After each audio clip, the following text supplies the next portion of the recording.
Bueno, comenzamos esta segunda reflexión sobre el Sagrado Corazón de Jesús, el Rey de las Almas. Y les comienzo con una lectura del profeta Isaías en el capítulo 61 desde el versículo 1. Dice: El heraldo de la buena nueva.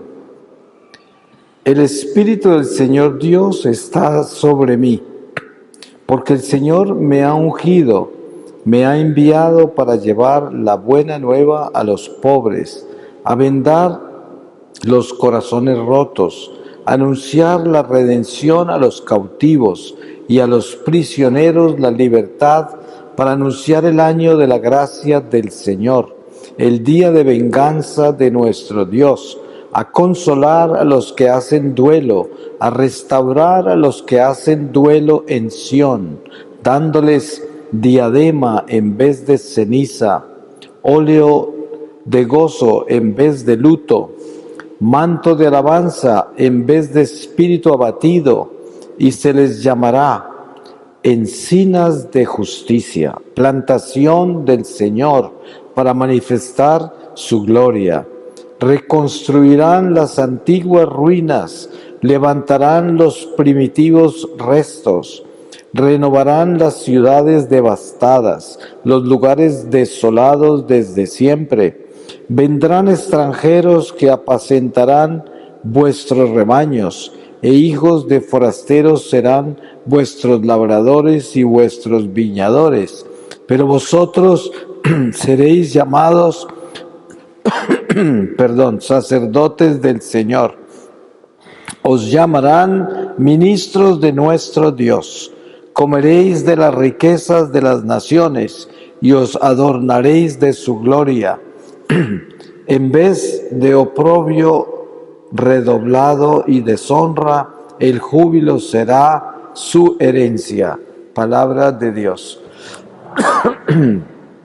Pues para nosotros la palabra Sagrado Corazón representa nada menos que nuestra vida, porque es Jesús nuestro Señor.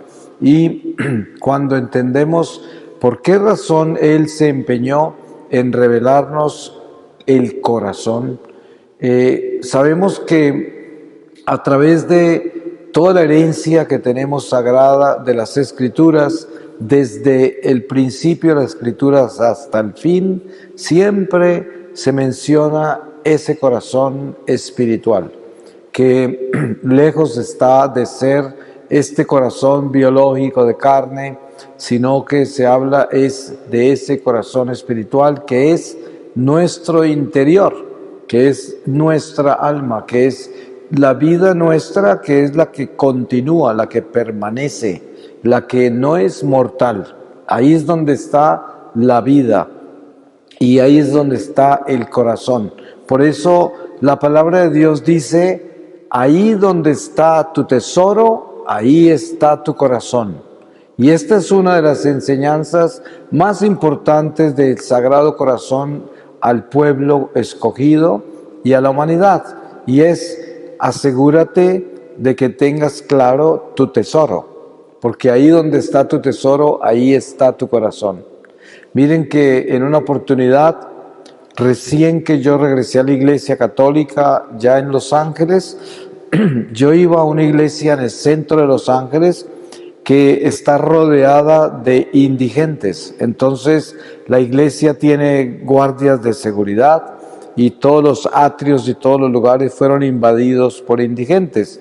Y es una iglesia muy linda, pero está pues en muy mal estado en la parte exterior.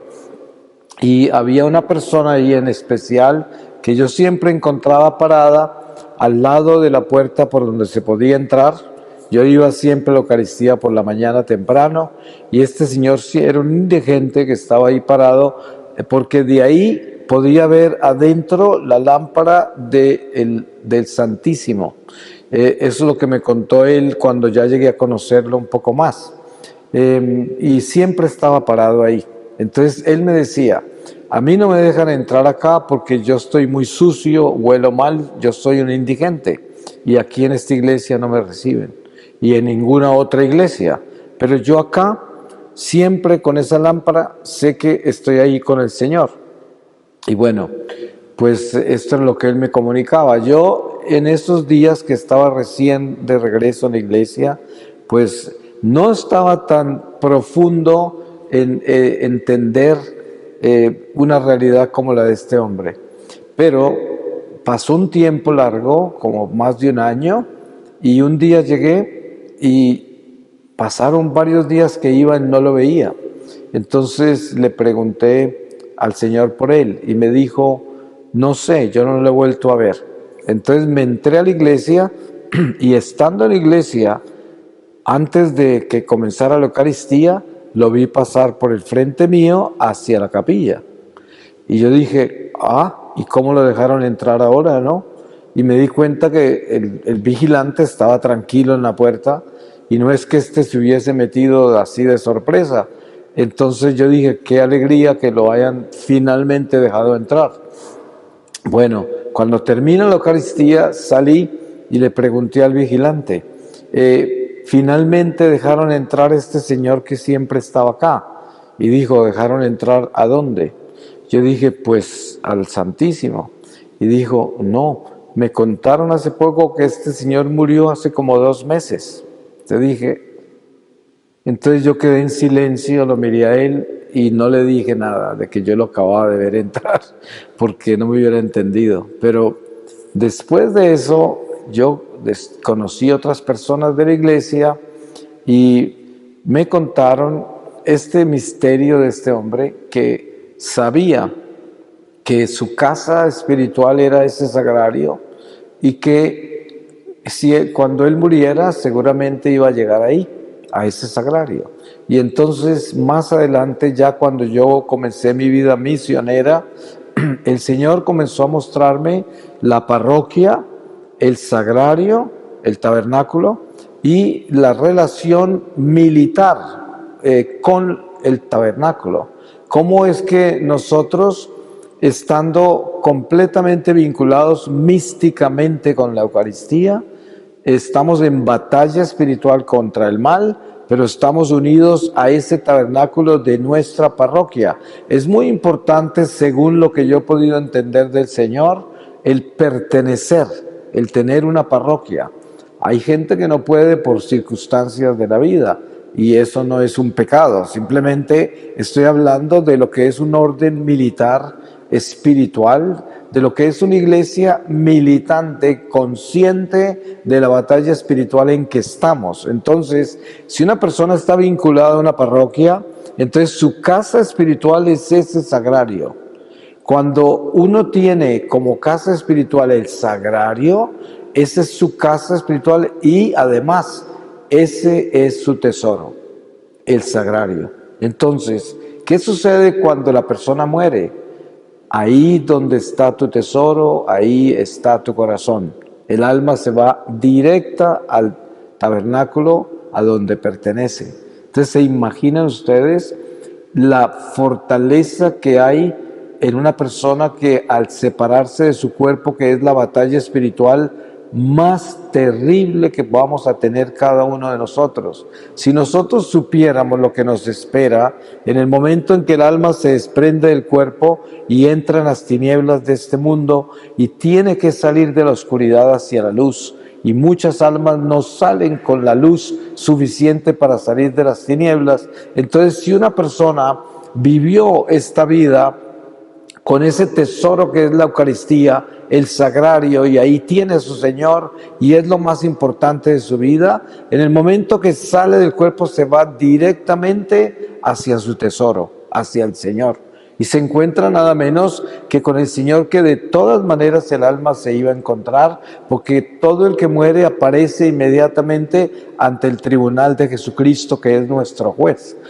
Sin embargo, cuando es que el alma se fue hacia el Señor, porque el Señor era su tesoro, es muy diferente que el alma que aparece ante el Señor porque es su juez. Son dos cosas diferentes. Por eso Santa Faustina Kowalska, que seguramente la mayoría de ustedes saben quién es, en este misterio de la divina misericordia, el Señor le dice a ella, es que quiero que las almas no me encuentren como un juez cuando muera, sino que me encuentren a mí como su luz, como su vida, como su reino, y entren y se compenetren conmigo. Eso es lo que yo quiero. Yo no quiero ser el juez, pero el Señor es el juez porque Él es la justicia, pero para que nosotros vayamos a la justicia es porque tenemos cuentas pendientes. Sin embargo, cuando al morir nosotros nos encontramos con Jesús, dependiendo del nivel de luz en que alcanzamos en esta vida, así es lo que podemos compenetrarnos con Él. Lo que nos falta, si nosotros alcanzamos la salvación, es lo que tenemos que completar en el purgatorio para entrar a la plenitud de la luz. de la luz. Cuando yo tuve la experiencia mística primera con el Señor en la selva, yo les conté que estaba en un lago y que en el lado izquierdo había visto el abismo y muchos niveles de condenación. En ese lago pasaron muchas cosas, entre otras, en el lado derecho del lago estaba el estado más bajo del purgatorio, y el ángel me enseñó este estado. Ese estado eran almas que, estando en total tinieblas, pues están salvadas porque entraron en la gracia purgatorial, que es un alma que es rescatada por Dios a pesar de su estado imperfecto en el amor de Dios. En el momento de la muerte, por misericordia se salva y en el purgatorio comienza a crecer hacia la luz, pero viviendo la vida terrenal que acabó de vivir, viviéndola desde el Espíritu, llenando de amor todos los pasos de desamor que vivió. Por eso se habla del dolor del purgatorio.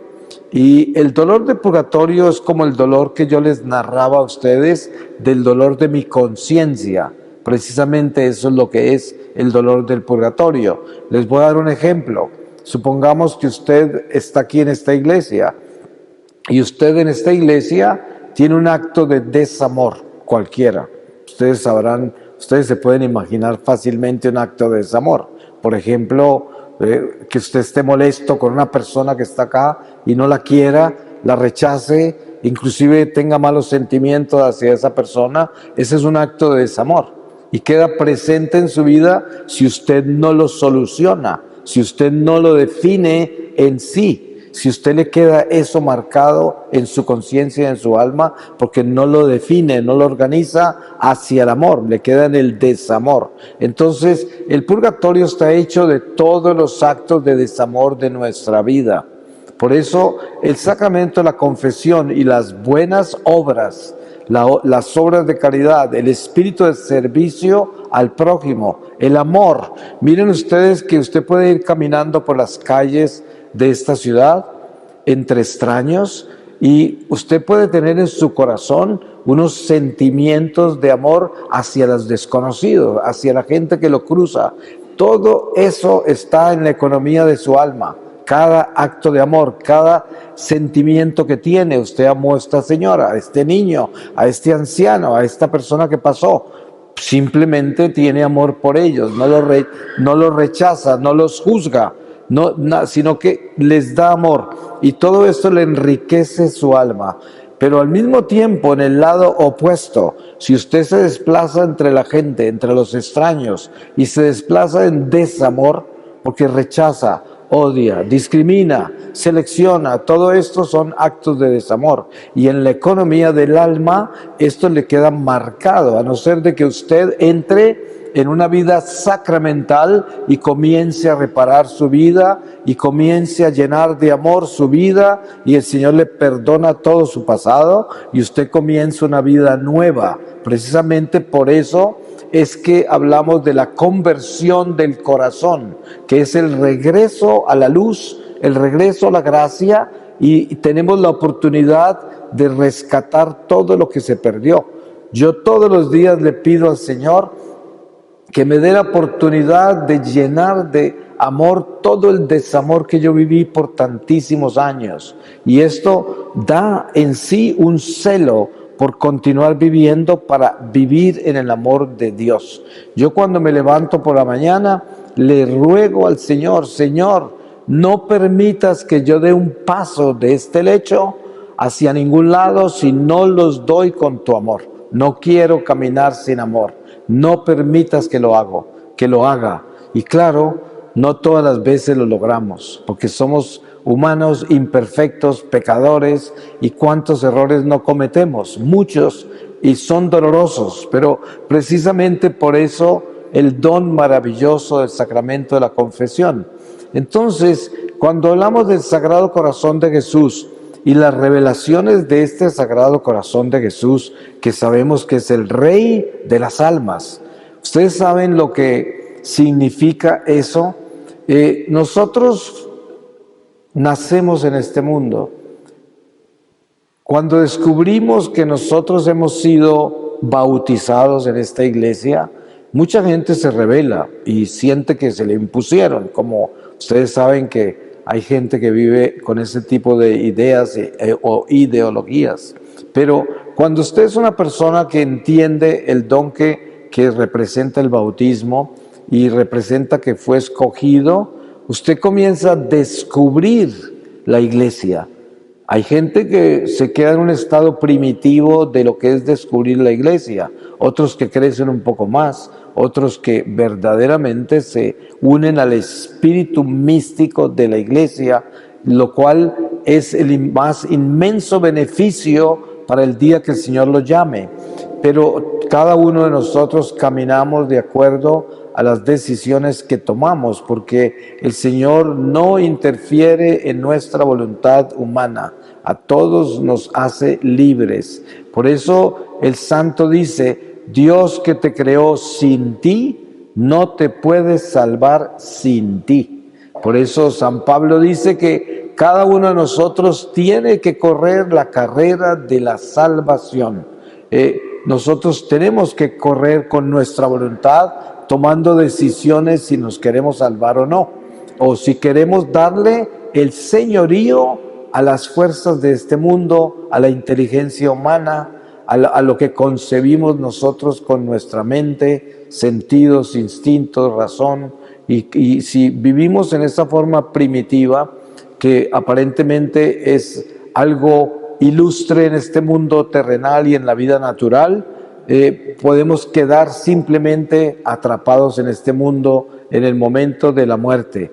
Pero miren, en el juicio de Jesús ante Pilatos, Pilato le dice a Jesús, tú eres rey. Entonces, y Jesús le responde, tú lo has dicho, yo soy rey, pero mi reino no es de este mundo. Si lo fuera, mis ángeles vendrían a rescatarme. Y yo creo que este testimonio de Jesús ante Pilato es uno de los testimonios más poderosos e importantes para nuestra relación con Él, el Rey que no es de un reino terrenal. Y miren, yo les conté a ustedes que mi entrada al rescate del Señor fue a través de una novena al Niño Jesús en Navidad, que me invitaron mis hermanas, sin que yo siquiera creyera que Jesús era Dios y que no creyera en la iglesia y no creyera en nada de eso. 33 años lejos de todo eso, no me importaba nada de eso, además me parecía ridículo y la religión me parecía de gente como atrasada, como gente torpe, todo eso es lo que yo pensaba, pero sin embargo en esa Navidad ya saben ustedes el cambio de vida que el Señor me dio. Por eso siempre llevo un niño conmigo, acompañándome para que no se me olvide, primero, para quién trabajo y segundo, quién me rescató. Entonces, dándole el señorío al Rey. Pero lo que es importante es esto. Tenemos que tener claro en nuestro corazón quién es nuestro Rey. ¿A quién le damos el señorío? Cuando la gente me pregunta a mí, ¿qué entiende usted por adoración eucarística? Miren que cuando yo regresé a la iglesia, allá en Los Ángeles, yo iba a la iglesia que les conté sin saber nada y veía que había al lado como un lugar donde la gente entraba y era bien extraño el lugar, y era que esa era la capilla de adoración, pero yo no tenía ni idea qué estaban haciendo allá. Y un día me asomo y vi el Santísimo expuesto y todo, pero yo no me atreví a preguntar nada. Después unos jóvenes en el parqueadero de la iglesia me explicaron, porque yo pregunté y me fui donde el Señor, me arrodillé por primera vez ante el Santísimo y le pregunté al Señor: Señor, pero tú, como Dios, ¿qué necesidad tiene de que estas criaturas como nosotros te adoremos? O sea, tú no necesitas eso. ¿Qué es esto? ¿Por qué razón adorarte?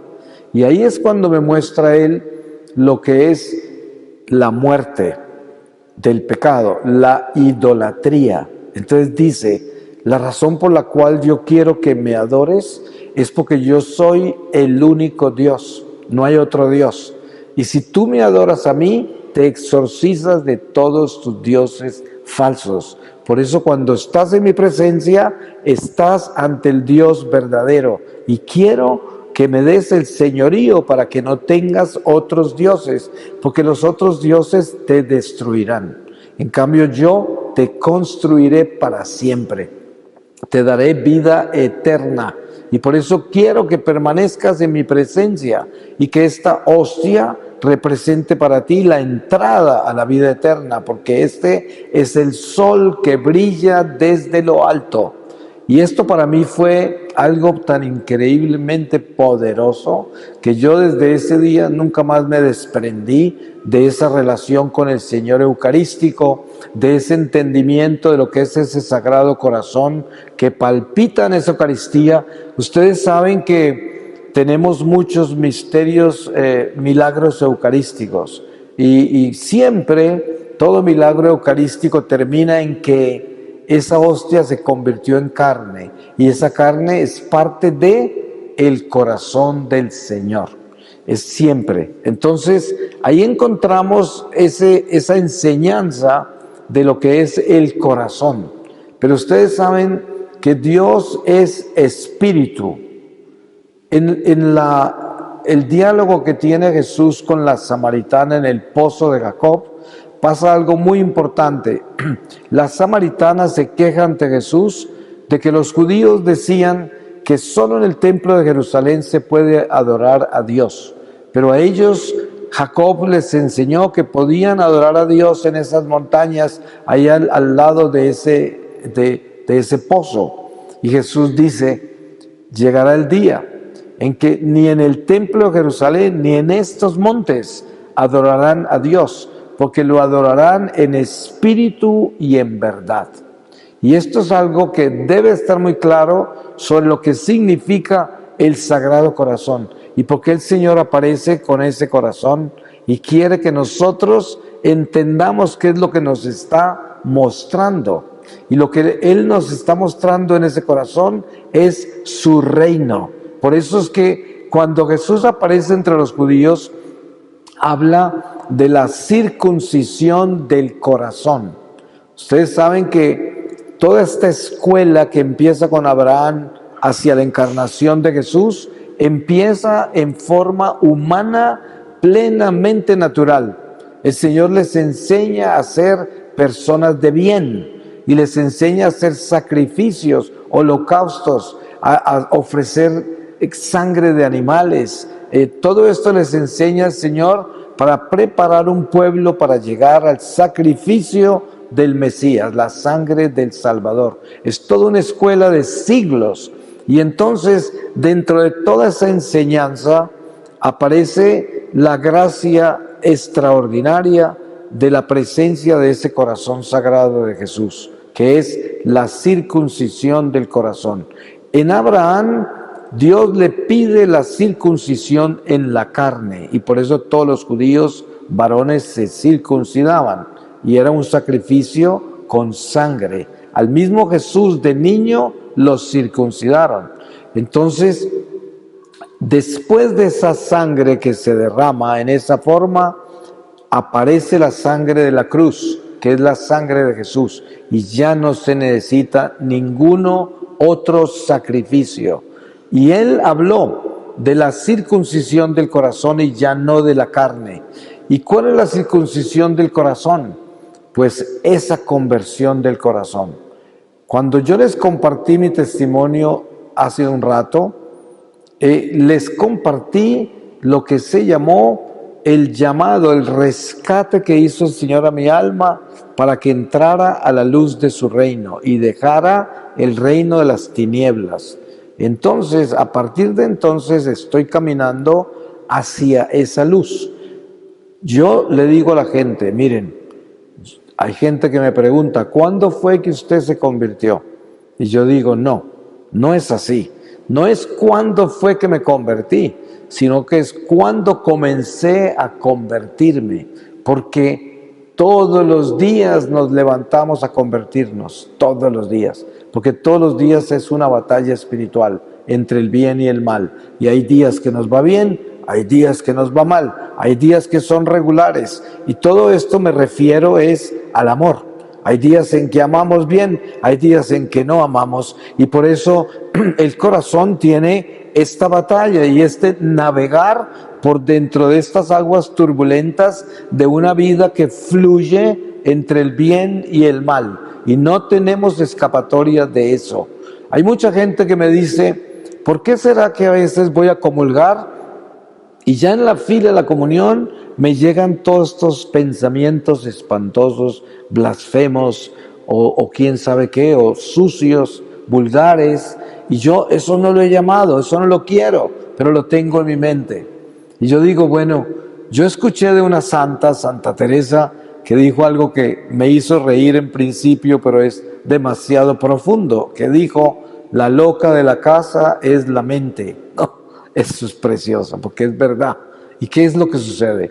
Que en nosotros hay una savia del bien y del mal, que es lo que nos enseña el Génesis, que fue lo que se comió Eva, la fruta que no debía comer. Entonces, fluye en nuestra sangre el bien y el mal, inevitablemente. El mal no es nosotros. San Pablo dice que es una mancha, pero está en nosotros y nos inclina hacia el mal. Por eso San Pablo dice, el mal que no quiero hacer es el mal que termino haciendo, porque en mí hay una mancha que me inclina a eso. Entonces, diario tenemos una batalla. Por eso, si a mí me llegan esos pensamientos, yo los ignoro, yo no le pongo cuidado, yo no les doy poder, y siguen y pasan, porque están fluyendo, pero no son míos. Entonces yo no los debo tomar posesión. Yo nunca debo dejar que me preocupen ni pensar que son míos. No son míos. Si viene un pensamiento bien malo, bien horrible, yo digo, ¿y qué? Simplemente lo dejo pasar. Porque si yo lo tomo, se convierte en mío. ¿Sí? Y eso no lo puedo hacer. Entonces, esta salud espiritual interior viene de tener muy claro quién es mi rey. Muy claro. Es muy importante que nosotros definamos nuestra vida sobre quién es el rey. Porque si no tenemos definido eso, ¿saben quién es el rey? El rey soy yo, entonces. Eso es lo que se llama la muerte, que es cuando yo creo que yo soy. Precisamente todas las filosofías paganas hablan de la realización personal, de la autoestima. Cuando entendemos quién es Cristo, sabemos que no tenemos autoestima, sino Cristo estima. Eso es lo que tenemos, porque si Dios está en mí, ¿quién es mi estima? Ahora, yo no estoy hablando del estima humano que tiene que ver con sus emociones y con su equilibrio mental y todo eso. Para eso sí necesitamos tener una estima humano, pero estoy hablando de la estima espiritual, que es lo que mueve nuestra vida. El estima espiritual mío no puede ser mío, no puede ser yo, tiene que ser Dios, Cristo. Cristo estima, y así es Dios mi estima, mi fuerza, mi rey, mi fortaleza. Y si yo dependo de esa fuerza, dependo de la fuerza real y no de mi fuerza humana. Por eso es que las técnicas de control mental y todos estos coaching que hay hoy para mantener al hombre diosificado son un veneno. Pero claro, si usted le va a decir a la gente que practica esas cosas, van a gritar y van a decir, este se enloqueció, es un loco religioso, porque no profundizan, porque no entran en la mística de lo que es este tesoro que es conocer a Dios, de es aceptar a Dios como Rey, darle a Él todo el señorío. Miren, cuando usted se confiesa, usted le está dando el señorío total a Dios, porque ¿cómo es posible que usted vaya a pedirle perdón a Dios? ¿Por qué le pide perdón? Porque Él es el Señor de su vida y el único que tiene poder para perdonarlo. Nadie más tiene poder. Él fue el que lo creó. Él fue el que con sus manos lo creó. Miren que cuando yo revelo que el Señor me dijo que todas las personas que me iban a escuchar, Él ya las había escogido con nombre propio, hay muchas personas que andan como, pero yo les puedo decir esto, cuando el Señor se me apareció, lo primero que me dijo es, yo te conozco, así. Y yo estoy completamente impactado de que Dios me conozca a mí.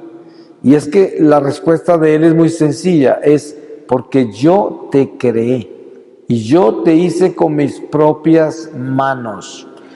Miren, cuando usted le da una pequeña observación a la creación y a las criaturas, se dará cuenta la inmensidad de Dios. ¿Ustedes creen que para Dios es difícil conocernos a cada uno? No. Por eso la Iglesia nos enseña que Dios es omnipresente. Está presente en todas partes, en todo el tiempo entre nosotros y en todos. Esto es algo que debemos tener claro, la omnipresencia de Dios, para que entendamos que nosotros existimos en Dios. Así no estemos en su voluntad. Mire que todos los años que yo viví separado de Dios, Él no vivió separado de mí. La prueba está que la Virgen María me acompañó siempre a pesar de yo haber dejado la relación con Dios. Dios a mí no me dejó. Yo siempre digo, miren, una persona que pretende estar afuera de Dios es igual que un pescado afuera del agua. El pescado está en el agua, claro, el pescado no sabe que está en el agua, pero está en el agua. Pero ¿sabe cuándo sabe el pescado que está en el agua? Cuando lo saca. Ahí sí se da cuenta que estaba en el agua. ¿Por qué? Porque le falta la vida. Y ahí sí se dio cuenta que eso es lo que pasa cuando un alma sale del cuerpo, en el momento de la muerte. Ahí se da cuenta dónde estaba, porque le va a faltar la vida, porque le va a faltar el oxígeno de Dios, porque no vivió en Dios. Y entonces en ese momento viene la muerte eterna. Por eso existe el infierno, existe el abismo, que para muchas personas es imposible de creer. Yo con mis propios ojos del alma he visto el abismo. Y no porque yo sea una persona especial, por el contrario. ¿Por qué lo vi? Porque yo pertenecía al abismo, porque yo estaba condenado. Si yo me hubiese muerto esa noche, en el abismo hubiese terminado. Solo que Dios tenía un plan conmigo. Pero el infierno existe. Y el infierno está plenamente poblado. Eso tengan la seguridad. Hay mucha gente muy torpe que piensa que ni existe ni está poblado. Eso sí que es un error bien grande. Claro está que la población más grande que existe en el mundo espiritual está en el cielo. Eso sí tengan la seguridad. Billones de billones de billones de espíritus de Dios en el cielo, que pasaron por esta tierra, que aquí aprendieron la lección, que pasaron por esta escuela y se fueron hacia la luz. Unos tuvieron que pasar por la escuela del purgatorio, otros se fueron directo. Para muchas personas es casi imposible pensar que una persona se pueda santificar en esta vida, pero no es imposible, porque es verdad que cuando nosotros le damos el sí a Dios, el fiat a Dios de nuestra salvación, y entendemos lo que Dios quiere de nosotros, podemos llegar directo al cielo en el momento de la muerte. Miren ustedes algo que el Señor me mostró. Cuando usted sinceramente se arrepiente de sus pecados, los confiesa y decide comenzar una vida de bien y de obediencia y se une a la misión para la cual Dios lo creó y entiende el misterio de lo que es la iglesia, porque mucha gente se confunde con la iglesia por la humanidad de la iglesia, cuando la iglesia es, mire lo que es la iglesia, es ese tabernáculo que está atrás de nosotros, donde está esa vela prendida. Esa es la iglesia. La iglesia es Jesucristo, es Espíritu, es Dios, es la fuerza. Yo vengo acá porque vengo donde Él.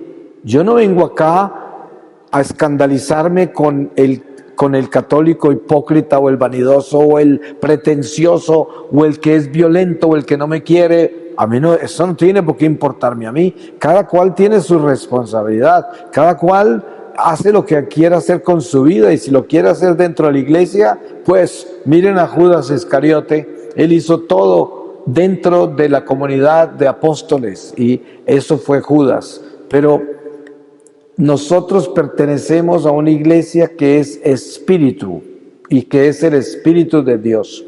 Y esto hay que tenerlo muy claro para entender nuestra misión y para saber qué es lo que tenemos que hacer para llevar en nuestro corazón el reinado de Jesús, el reinado de Él. Es muy diferente una vida que tiene rey y que lo tiene definido a una vida que tiene un reino terrenal. Porque el reino terrenal, ¿qué es? Es un reino mortal, es un reino que perece, que se acaba, que pasará. En cambio, cuando tenemos un rey eterno, ese reino nunca pasará.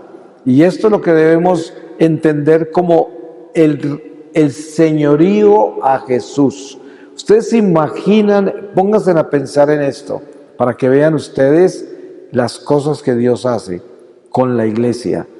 Satanás es el trono del orgullo, la pretensión, la vanidad, el egoísmo, la prepotencia, la soberbia. Eso es lo que el demonio es. Yo soy. Y la inteligencia humana, eso es lo que es él. Y no porque estamos demonizando la inteligencia humana, porque ese es un don que Dios nos dio, sino que es cuando la inteligencia humana se diosifica. A eso me refiero. Entonces, cuando yo entiendo el poder que Dios me ha dado por ser miembro de su iglesia, entonces encuentro la fuerza extraordinaria espiritual de lo que es la confesión. Y yo me voy donde ese cura, que de repente anda más mal que yo, y me voy a darle el señorío, no al sacerdote, sino al Espíritu de Dios que se manifiesta a través del sacerdocio. Y me voy allá a entregar mis penas, mis faltas, mis pecados, a través de ese hombre. Y yo supero la humanidad de ese hombre, la supero. No me dejo atrapar por eso. Y supero esa humanidad y entro en el reino de la luz a través de ese hombre que está tanto en las tinieblas como yo y que está en este mundo de oscuridad. Sin embargo, a través de él se abre una ventana, que es una ventana al reino de Dios, que viene a través de la absolución de mis pecados, de manos de una criatura que es tan humana como yo. Eso, para el demonio es la pesadilla más espantosa que ustedes se puedan imaginar. Los demonios lloran, gritan, patalean con la confesión, así de ese tamaño. Porque, miren, les cuento un ejemplo personal. Después de 3 años ya de ser misionero, estaba en Irlanda, en una iglesia, dando un retiro en la República. Y terminé la primera charla y salí, era un invierno muy frío, salí a caminar. Y cuando salí a caminar, el Señor me mostró que esa charla que acababa de dar me había ayudado a reparar la noche que yo pasé en un prostíbulo en Nueva York. Y me recreó todo ese prostíbulo y toda esa noche. Los pelos se me pararon así, quedé petrificado y me dolía todo por dentro y tenía mucho miedo, porque fue como revivir algo que para mí fue normal, que era una vida que yo vivía en esos años y que lo hacíamos todos y que era el mundo en que yo estaba, pero cuando Él me lo mostró como verdaderamente es, y que esa charla que yo di me había borrado eso, pero yo eso nunca lo había confesado, particularmente esa noche. Entonces, cuando terminé de vivir esa experiencia, sale el sacerdote que me invitó a caminar. Y yo dije, claro, esto me lo mandó el Señor. Y me fui a confesar con Él. Y me confesé caminando.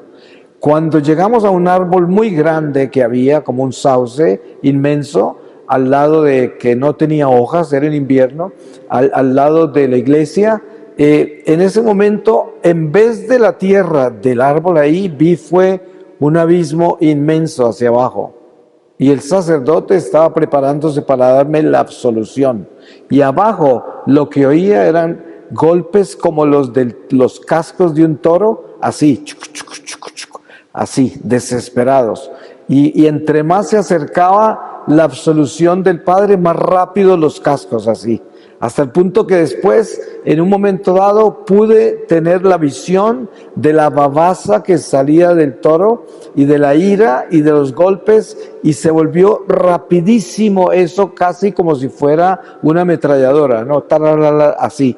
Y me absuelve el Padre, vuelve toda la normalidad, pero me di cuenta el dolor, la ira, la desesperación del demonio, porque el Señor me dio ese regalo, porque el Señor me limpió eso, me lo quitó, algo que me hubiera podido aparecer en mi muerte, algo que me hubiera tocado, quién sabe, pasar cuánto tiempo de purgatorio o algo, pero eso fue un don, un regalo que Dios me dio, inmenso, grandísimo, pero no solamente para mí. Es el regalo que Dios nos da a todos nosotros. La vida nuestra en fidelidad a Dios es una vida de reparación, porque en el momento que morimos empieza la justicia. Ahorita todavía estamos en un estado de gracia. ¿Y por qué es gracia? Porque nosotros nacimos en una prisión, la prisión del pecado, y Dios tiene compasión de esas almas que son inocentes, porque no es culpa nuestra haber nacido en esta prisión, y por la justicia de Dios, Él nos mantiene en un estado de gracia, a pesar de la tendencia del pecado nuestro, nos mantiene en un estado de gracia hasta el momento de la muerte, y por eso durante este estado de gracia es mucho lo que podemos hacer para reparar todo lo malo que hemos hecho, cambiar nuestra vida, establecernos en el reino de la luz y ayudarle a muchas almas. Ustedes saben que el don más extraordinario que tenemos nosotros para este Sagrado Corazón es llevarle almas. Eso es lo que Él quiere.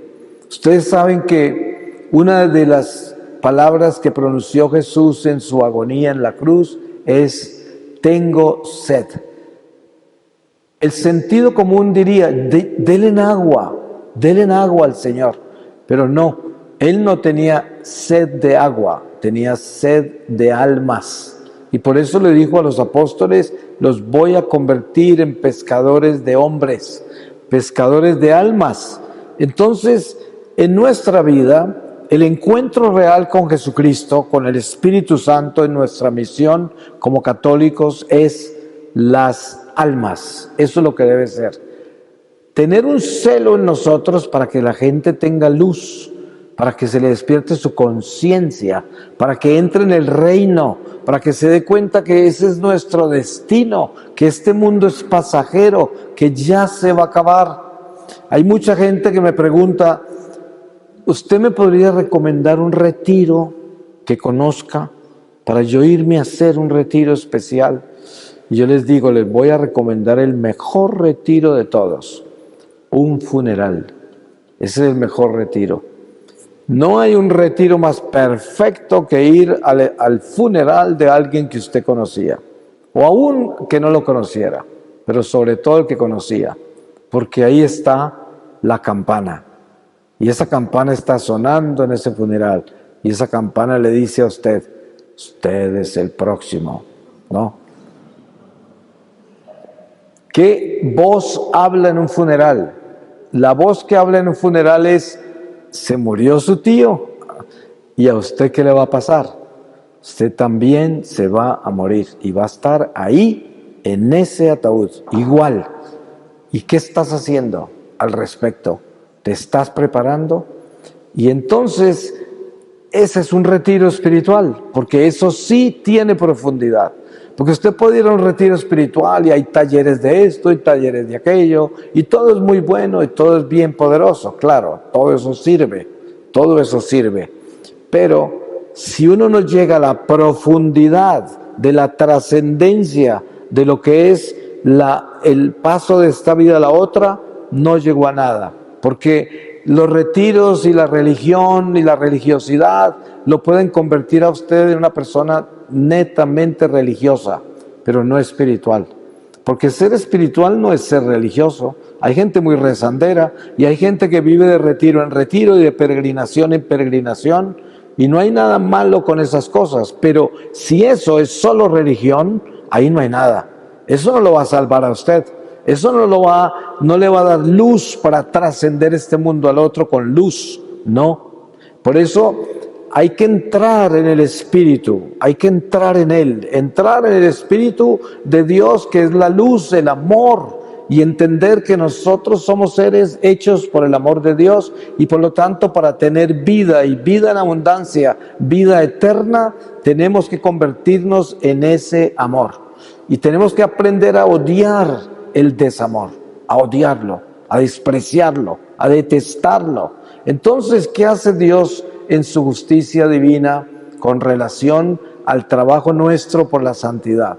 Miren esto que Él me muestra.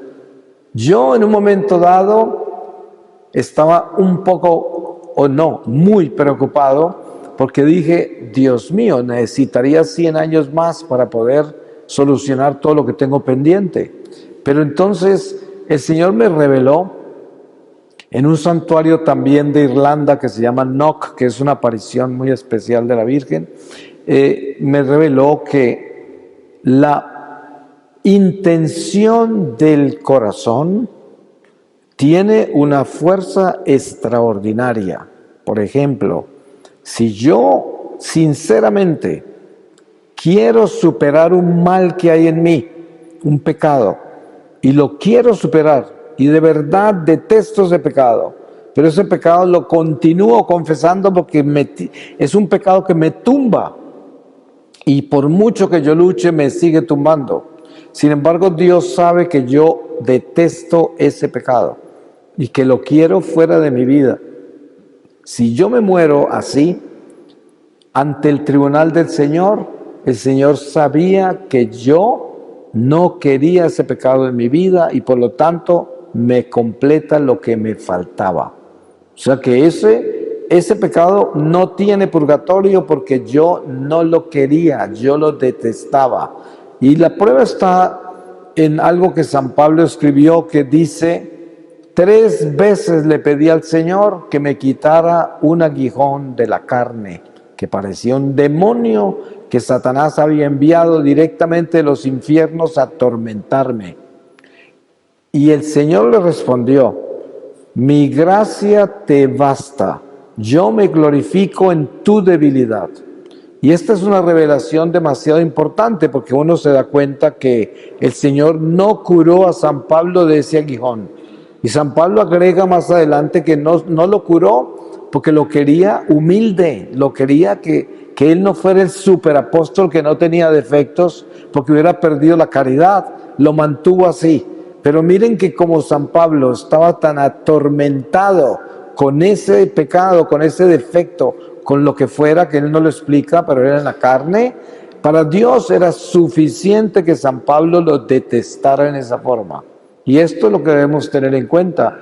El Señor completa al final de esta vida lo que nos falta.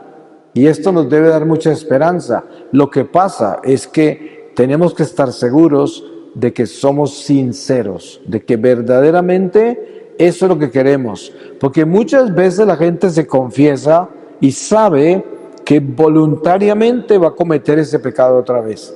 Voluntariamente, sin ningún esfuerzo, sin ninguna batalla. En esa forma, ahí no hay nada, porque ahí no hay sinceridad.